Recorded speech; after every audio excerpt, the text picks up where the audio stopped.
The live TV, सच सबसे आगे। नमस्कार, द लाइव टीवी आप देख रहे हैं, आपके साथ मैं हूं आदित्य कुमार। हमास के हमले को इजराइल तो झेल नहीं पाया और खुन्नस के चक्कर में गाजा पर हमला कर दिया। अब एक और ताकत ने उसके ऊपर हमला किया जिसका वो जवाब शायद नहीं दे पाएगा। वो ताकत है हिजबुल्लाह। पहले से हम इस बात को कह रहे थे, लगातार लेबनान के इलाके में जो चीजें की जा रही थी इजराइल की तरफ से, जो हिजबुल्लाह को पिनअप किया जा रहा था, और हिजबुल्लाह ने ऐसा फायर किया है, ऐसी ताकत अपनी झोंकी है कि उसके बाद आप तस्वीरें देख सकते हो, तस्वीरें बयां कर रही कि किस तरीके का मंजर वहां पर दिखाई दे रहा है। हिजबुल्लाह की ताकत इन तस्वीरों में दिखाई दे रही है और ये पहले से कयास लगाए जा रहे थे, अगर हिजबुल्लाह मैदान में कूद जाता है तो बहुत बड़ी मुश्किल में फंस जाएगा इजराइल, क्योंकि इजराइल पहले से ही फंसा हुआ है।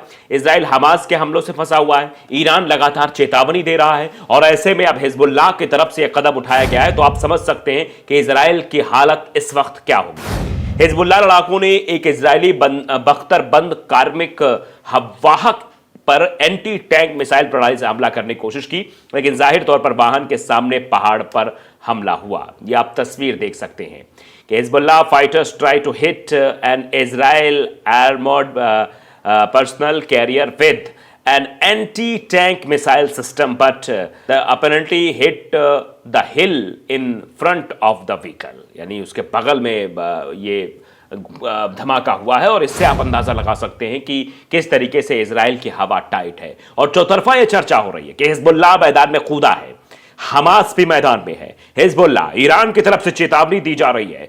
ऐसे में तीन जगहों से अटैक, ये आप समझ सकते हैं कि इजराइल किस तरीके से नक्शे से मिटने वाला है, दुनिया के नक्शे से मिटने वाला है। तस्वीर देखकर आप अंदाजा लगा सकते हैं। और ये कहा जा रहा है कि हमास से भी खतरनाक है इजराइल का यह दुश्मन। एनबीटी पर आप ये हेडलाइंस देखिए कि हमास से भी खतरनाक है इजराइल का यह दुश्मन, जग में कूदा तो नेतन्याहू के छूटेंगे पसीने। बेंजामिन नेतन्याहू, जो कि राष्ट्रपति हैं वहां के, बेंजामिन नेतन्याहू को आप जानते होंगे। बेंजामिन नेतन्याहू की हालत खराब होने वाली है, वो इजराइल को बचा नहीं पाएंगे, ऐसी स्थिति में आ गए हैं। लेबनान सीमा पर जुट गए हैं वो लोग। लेबनान सीमा पर हिजबुल्लाह के लड़ाके टैंक और मिसाइलों के साथ पूरी तरीके से मौजूद हैं। इजराइल और हमास के बीच जंग तेज होती जा रही है और अब इसके उत्तरी मोर्चे पर भी खतरा बढ़ने लगा है।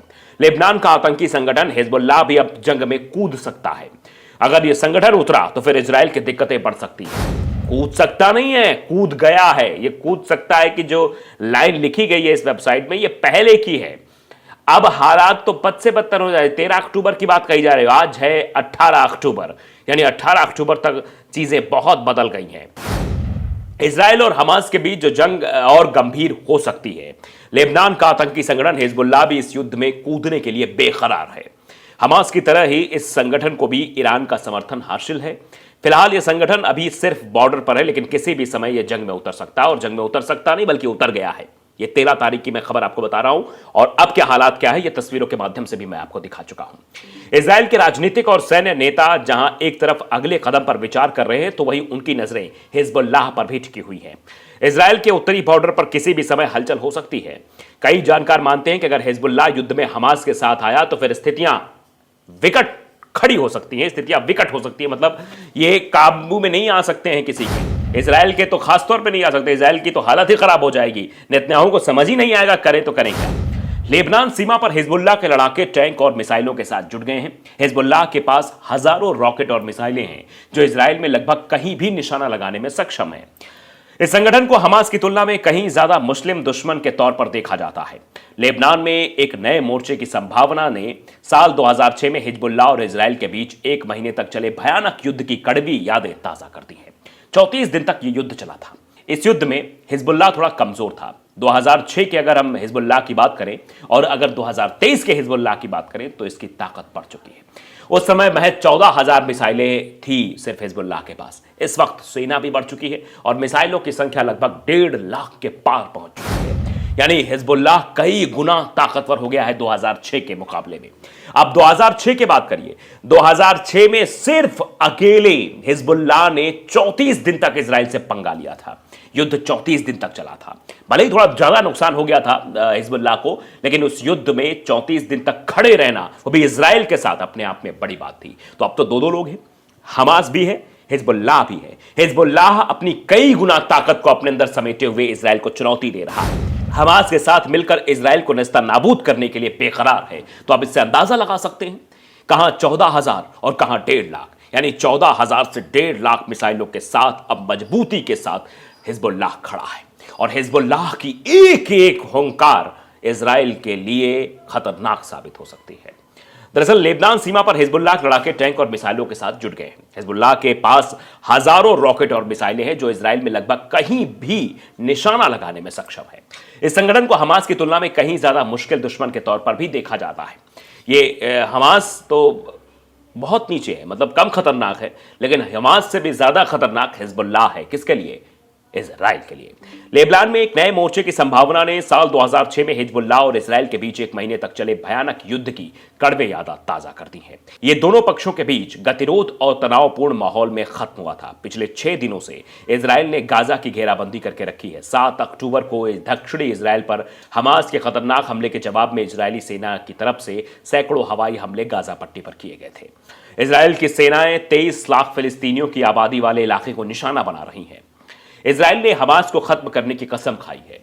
साथ ही अब देश संभावित जमीनी हमले की तैयारी में लगा हुआ है। इजराइल को सबसे ज्यादा चिंता अगर किसी से है वो हिजबुल्लाह के सटीक निर्देशित मिसाइलों को लेकर है। इन मिसाइलों के बारे में कहा जाता है कि इनका लक्ष्य इजराइल के नेचुरल गैस रिग और बिजली स्टेशन हो सकते हैं, जो इजराइल के लिए रणनीतिक अहमियत रखते हैं। पड़ोसी देश सीरिया में राष्ट्रपति बशर असद की सेना के साथ कई सालों तक चली लड़ाई के कारण हिजबुल्लाह भी युद्ध में उतरने की तैयारी करने लगा है। हाल ही के कुछ वर्षों में हमास नेता लेबनान चले गए। इस वजह से हमास और हिजबुल्लाह के बीच नजदीकियां और बढ़ गई हैं। हिजबुल्लाह अभी तक काफी हद तक किनारे पर बना हुआ है। समूह के करीबी लोगों का मानना है कि अगर इजराइल जमीन पर भी हमलों में तेजी लाता है तो फिर विनाशकारी परिणामों के साथ युद्ध और ज्यादा खतरनाक हो सकता है। समूह के करीबी लेबनानी विश्लेषज्ञ कासिम कासिर ने हवाले से न्यूज एजेंसी एपी को बताया है कि हिजबुल्लाह किसी भी तरह से हमास को विनाश की अनुमति नहीं देगा, ना ही गाजा को जमीनी घुसपैठ का सामना करने के लिए अकेला नहीं छोड़ेगा। लेबनान के कार्यवाहक प्रधानमंत्री नजीब मिकाती ने सभी लेबनानी समूहों से संयम बरतने के लिए कहा है। साथ ही उन्होंने इजराइल की योजनाओं में शामिल नहीं होने की भी अपील की है। यह हिजबुल्लाह के लिए एक साफ संदेश था। उन्होंने कहा कि लेबनान इजराइल के आपराधिक कृत्यों की निंदा करता है। साथ ही वो चाहते हैं कि अंतर्राष्ट्रीय समुदाय दुश्मनी खत्म करने पर काम करे। इजरायली नेताओं ने बार बार चेतावनी दी है कि अगर लेबनान के साथ युद्ध हुआ तो फिर दक्षिणी लेबनान में भारी विनाश होगा। तो आप अंदाजा लगा सकते हैं, एक से एक तो संभला नहीं जा रहा है इजराइल से, सिर्फ हमास, और हमास से बड़ा दुश्मन, मतलब हमास से ताकतवर हिजबुल्लाह जब मैदान में उतरेगा तो आखिरकार इजराइल का क्या होगा? इजराइल कैसे इस हमले को झेल पाएगा? इजराइल कैसे इस प्रहार को सह पाएगा? यह अपने आप में देखने वाली बड़ी बात होगी, क्योंकि किस तरीके से आप जानते हैं कि इजराइल जो है कोशिशें बहुत कर रहा है, लेकिन वो न हमास पर कब्जा कर पा रहा है, न हमास को वो समाप्त कर पा रहा है। और हिजबुल्लाह साथ आ गए तो फिर तो और भी हो जाएगी, क्योंकि दो दोस्त जब मिलेंगे और ताकत जो दो ताकतें एक होंगी तो वो इजराइल के लिए किस तरीके से घातक साबित होगी, इसका अंदाजा इस पहले झटके से जरूर लगाया जा सकता है, पहले अटैक से लगाया जा सकता है। तो लाइव टीवी को अगर आपने सब्सक्राइब नहीं किया जरूर करिए, बेल आइकन दबाइए ताकि सच खबर आप तक पहुंचती रहे। नमस्कार। द लाइव टीवी, सच सबसे आगे।